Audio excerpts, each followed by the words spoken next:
बार फिर से आपका स्वागत है।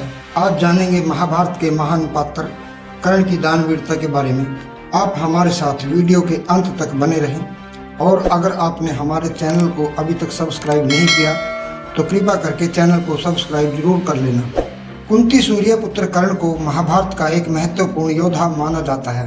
कर्ण के धर्म पिता तो पांडु थे, लेकिन पालक पिता अधिरथ और पालक माता राधा थी। कर्ण दानवीर के रूप में प्रसिद्ध थे। कर्ण का अंत भले ही महाभारत में हो जाता है, लेकिन उसकी दानवीरता अमर है। महाभारत में हुए तमाम छल और नेगेटिव किरदारों के खेमे में रहने के बावजूद कर्ण के चरित्र पर दाग नहीं लगे। महारथी कर्ण का हर रोज का नियम था कि वह प्रातः काल गंगा स्नान कर सूर्य देव को अर्घ देता था और पूजन की समाप्ति के तुरंत बाद जो भी उससे कुछ मांगता था, कर्ण बिना संकोच उसे वह दान दे देता था। कई बार यही नियम उसके खुद के लिए प्रतिकूल भी साबित हुआ, बल्कि ये जानते हुए भी कि नियम उसके प्रतिकूल है, लेकिन खुद जलकर सारे संसार को प्रकाशित करने वाले सूर्य का पुत्र कैसे अपने नियम से डिग जाता। लिहाजा कर्ण ने भी कभी अपना नियम नहीं भंग किया। दान का खास फल प्राप्त होगा तो दान करने का पुण्य फल नहीं मिलता और दान करना निष्फल हो जाता है। भगवान कृष्ण ने भी कर्ण को सबसे बड़ा दानी माना है। अर्जुन को कर्ण की प्रशंसा पसंद नहीं थी। इसी कारण से उन्होंने एक बार कृष्ण जी से पूछा कि सब कर्ण की इतनी प्रशंसा क्यों करते हैं। कृष्ण जी ने 2 पर्वतों को सोने में बदल दिया और कहा कि इस सोने को गांव वालों में बांट दो। अर्जुन ने सारे गांव वालों को बुलाया और पर्वत काट काट कर देने लगे और कुछ समय बाद थक कर बैठ गए। तब श्री कृष्ण जी ने कर्ण को बुलाया और सोने को बांटने के लिए कहा, तो कर्ण ने बिना कुछ सोचे समझे गांव वालों को कह दिया कि ये सारा सोना गांव वालों का है और वे इसे आपस में बांट लें। तब कृष्ण ने समझाया कि कर्ण दान करने से पहले अपने हित के बारे में नहीं सोचता। इसी बात के कारण उन्हें सबसे बड़ा दानवीर कहा जाता है। उसके जीवन के दान की सबसे प्रसिद्ध घटना महाभारत युद्ध के ठीक पहले ही तब घटित होती है जब देवराज इंद्र उसके कवच कुंडल मांग ले जाते हैं। युद्ध होने में कुछ ही दिन बचे थे। कर्ण अपने नियम के अनुसार नदी स्नान कर सूर्य पूजा कर रहा था। ठीक उसी समय उसके सामने एक ब्राह्मण आया। कर्ण ने उसे प्रणाम किया और उसकी इच्छा पूछी, लेकिन ब्राह्मण चुप रहा। कर्ण ने उससे पूछा, क्या आप गाय चाहते हैं, सोना चांदी या कुटिया बनाने के लिए भूमि चाहते हैं? क्या किसी यज्ञ हवन के लिए धन की जरूरत है या कन्या के विवाह में कोई बाधा? ब्राह्मण अतिथि फिर भी चुप रहा। यह देखकर कर्ण ने कहा कि क्या कोई क्षत्रिय अपनी मर्यादा भूलकर ब्राह्मण देव को कष्ट दे रहा है? कर्ण प्रश्न करता रहा, लेकिन ब्राह्मण चुप ही रहा।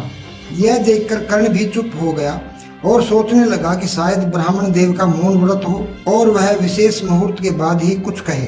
तब ब्राह्मण ने बोलना शुरू किया और कर्ण की दानवीरता की बहुत प्रशंसा करने लगा। ब्राह्मण ने धीरे से कहा, मुझे आपके कवच कुंडल चाहिए। ये सुनकर भी कर्ण जरा भी विचलित नहीं हुआ और सहर्ष ही उन्हें अपने शरीर से हटाकर देने के लिए तैयार हो गया। कवच कुंडल दान कर देने के बाद उसने कहा भी, मैं जान गया हूँ कि आप ब्राह्मण नहीं हैं, देवराज इंद्र हैं, लेकिन मैं आपका धन्यवाद ही करना चाहता हूँ कि आपने मुझे सामान्य मनुष्य बना दिया।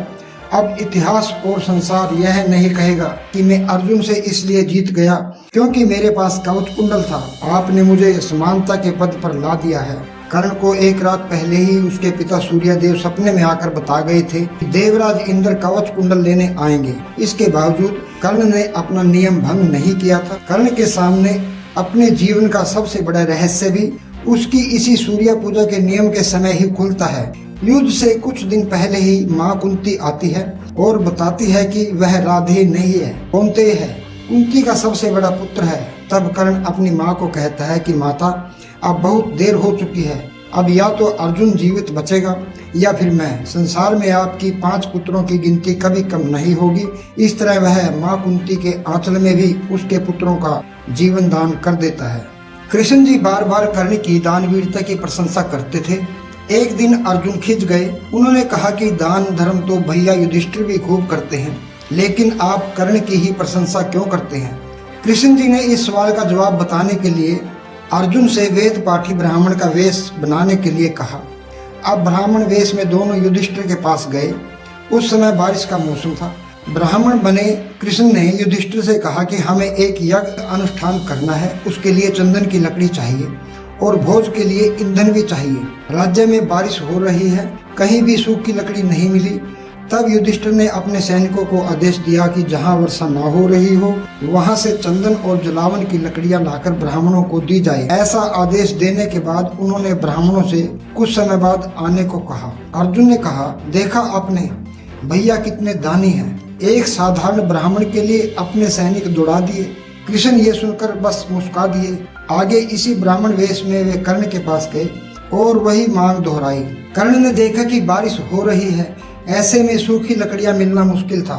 उसने अगले ही पल अपना धनुष उठा लिया और देखते ही देखते महल के खिड़की, दरवाजे, पलंग आदि सब तोड़ डाले और लकड़ियों का एक बड़ा ढेर लगा दिया। कर्ण ने कहा, अभी सूखी लकड़ियां मिलनी मुश्किल है। इस महल के खिड़की, दरवाजे सभी चंदन की लकड़ी से बने हैं। आप ये सारी लकड़ी ले जाइए और जैसी इच्छा हो वैसे प्रयोग कीजिए।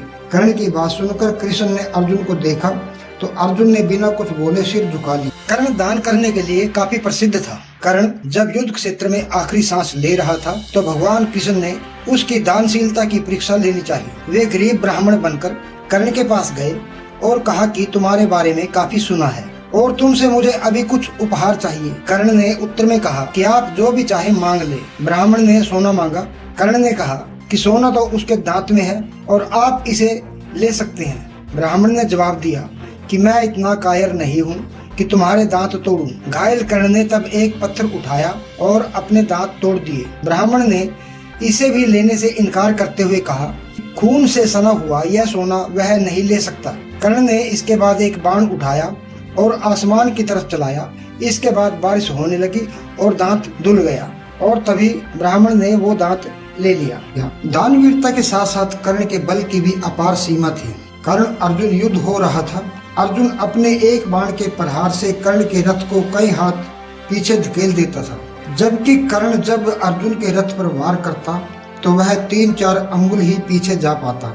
इसके बावजूद कृष्ण लगातार कर्ण के बल की प्रशंसा कर रहे थे और अर्जुन से बार बार कह रहे थे कि और प्रयास करो।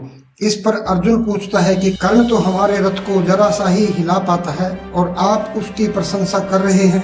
तब श्री कृष्ण जी कहते हैं कि अर्जुन, तुम्हारे रथ पर धर्म है, ध्वजा पर चिन्ह के रूप में खुद वीर हनुमान है जो साक्षात रुद्र हैं। तुम खुद इंद्र के अवतारी हो और इन सब के साथ साथ तीनों लोकों, 14 भुवनों और सभी कालों का भार लिए मैं खुद बैठा हूँ। इसके बावजूद वह कर्ण तुम्हारे रथ को 4 अंगुल पीछे धकेल देता है। क्या इस सामर्थ्य को कम आंकते हो?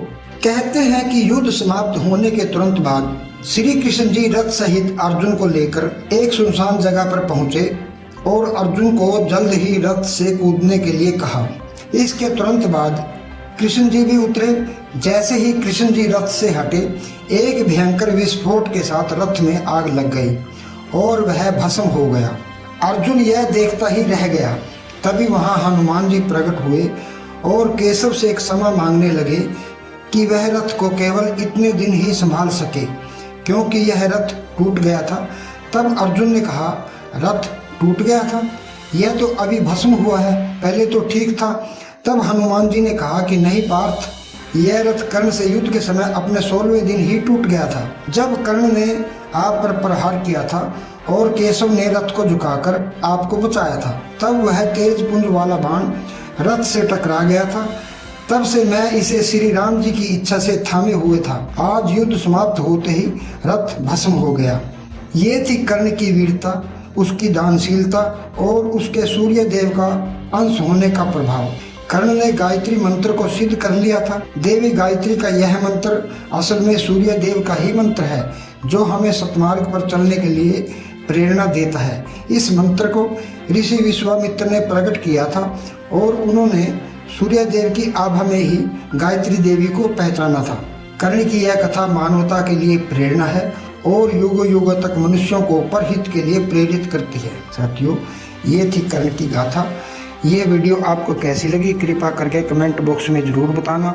अगर अच्छी लगी हो तो एक लाइक ज़रूर कर देना। मिलते हैं इसी प्रकार की एक और वीडियो में, तब तक के लिए जय श्री राम, जय श्री कृष्ण, जय माता की।